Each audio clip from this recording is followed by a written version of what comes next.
The whole Israelite community set out from Elim and came to the desert of Sin, which is between Elim and Sinai, on the 15th day of the 2nd month after they had come out of Egypt. In the desert, the whole community grumbled against Moses and Aaron. The Israelites said to them, "If only we had died by the Lord's hand in Egypt. There we sat around pots of meat and ate all the food we wanted. But you have brought us out into this desert to starve this entire assembly to death." Then the Lord said to Moses, I will rain down bread from heaven for you. The people are to go out each day and gather enough for that day. In this way, I will test them and see whether they will follow my instructions. On the 6th day, they are to prepare what they bring in, and that is to be twice as much as they gather on the other days. So Moses and Aaron said to all the Israelites, In the evening you will know that it was the Lord who brought you out of Egypt. And in the morning you will see the glory of the Lord, because he has heard your grumbling against him. Who are we that you should grumble against us? Moses also said, You will know that it was the Lord when he gives you meat to eat in the evening and all the bread you want in the morning, because he has heard your grumbling against him. Who are we?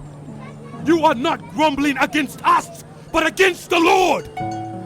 Then Moses told Aaron, Say to the entire Israelite community, Come before the Lord, for he has heard your grumbling.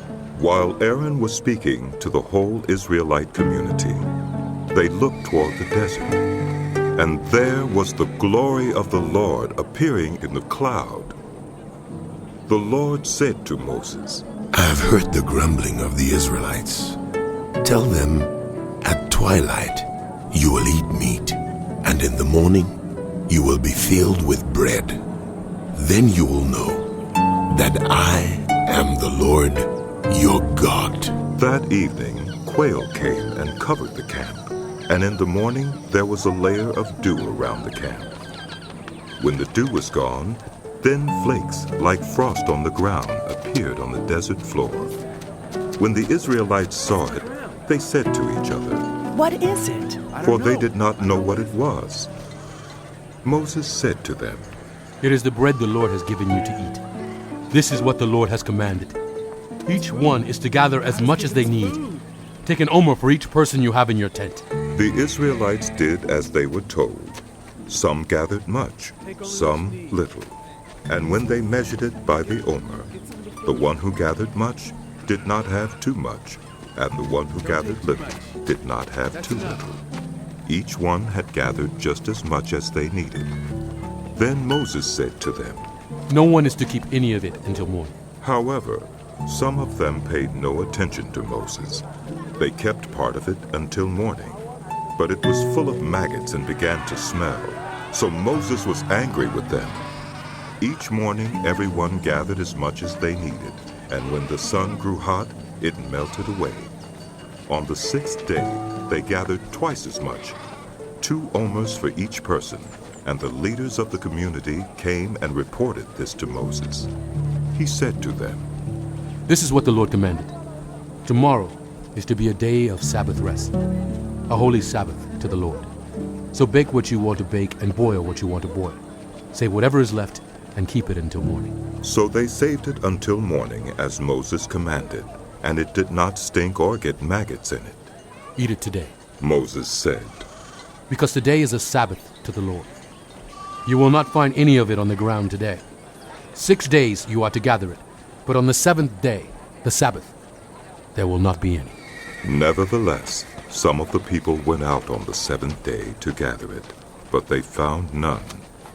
Then the Lord said to Moses, How long will you refuse to keep my commands and my instructions? Bear in mind that the Lord has given you the Sabbath. That is why on the 6th day he gives you bread for 2 days. Everyone is to stay where they are on the 7th day.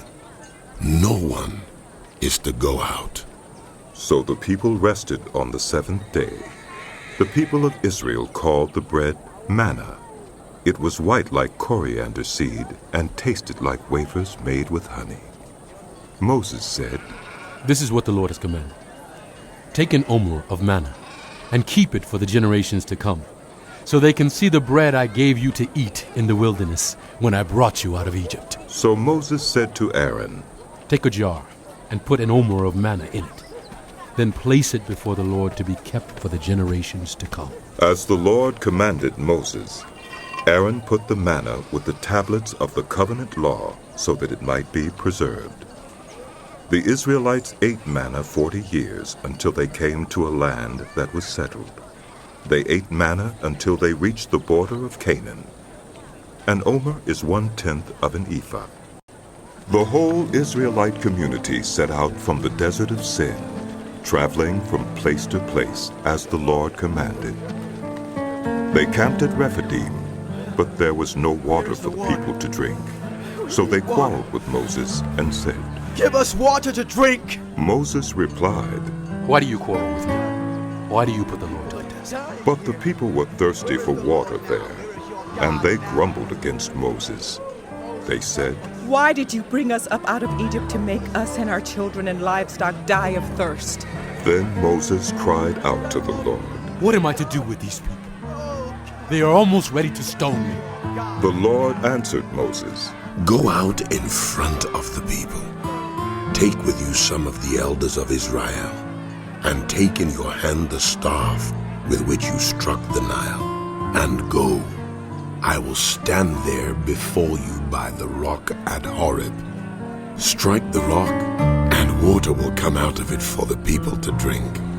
So Moses did this in the sight of the elders of Israel, and he called the place Massah and Meribah, because the Israelites quarreled, and because they tested the Lord, saying, Is the Lord among us or not? The Amalekites came and attacked the Israelites at Rephidim. Moses said to Joshua, Choose some of our men and go out to fight the Amalekites. Tomorrow I will stand on top of the hill with the staff of God in my hands.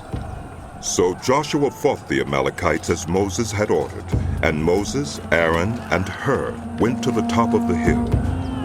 As long as Moses held up his hands, the Israelites were winning. But whenever he lowered his hands, the Amalekites were winning. When Moses' hands grew tired, they took a stone and put it under him, and he sat on it. Aaron and Hur held his hands up, one on one side, one on the other, so that his hands remained steady till sunset. So Joshua overcame the Amalekite army with the sword. Then the Lord said to Moses, Write this on a scroll as something to be remembered, and make sure that Joshua hears it, because I will completely blot out the name of Amalek from under heaven. Moses built an altar and called it, The Lord is my banner. He said, Because hands were lifted up against the throne of the Lord. The Lord will be at war against the Amalekites from generation to generation. Now Jethro, the priest of Midian and father-in-law of Moses, heard of everything God had done for Moses and for his people Israel, and how the Lord had brought Israel out of Egypt. After Moses had sent away his wife Zipporah, his father-in-law Jethro received her and her 2 sons. One son was named Gershom, for Moses said, I have become a foreigner in a foreign land. and the other was named Eliezer, for he said, My father's God was my helper. He saved me from the sword of Pharaoh. Jethro, Moses' father-in-law, together with Moses' sons and wife, came to him in the wilderness, where he was camped near the mountain of God. Jethro had sent word to him, I, your father-in-law Jethro, am coming to you with your wife and her 2 sons. So Moses went out to meet his father-in-law and bowed down and kissed him. They greeted each other and then went into the tent. Moses told his father-in-law about everything the Lord had done to Pharaoh and the Egyptians for Israel's sake, and about all the hardships they had met along the way, and how the Lord had saved them. Jethro was delighted to hear about all the good things the Lord had done for Israel in rescuing them from the hand of the Egyptians. He said, Praise be to the Lord, who rescued you from the hand of the Egyptians and of Pharaoh, and who rescued the people from the hand of the Egyptians. Now I know that the Lord is greater than all other gods, for he did this to those who had treated Israel arrogantly. Then Jethro, Moses' father-in-law, brought a burnt offering and other sacrifices to God. And Aaron came with all the elders of Israel to eat bread with Moses' father-in-law in the presence of God. The next day Moses took his seat to serve as judge for the people, and they stood around him from morning till evening. When his father-in-law saw all that Moses was doing for the people, he said, What is this you are doing for the people? Why do you alone sit as judge, while all these people stand around you from morning till evening? Moses answered him, Because the people come to me to seek God's will.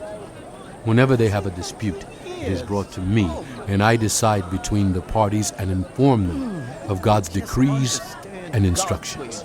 Moses' father-in-law replied, What you are doing is not good. You and these people who come to you will only wear yourselves out.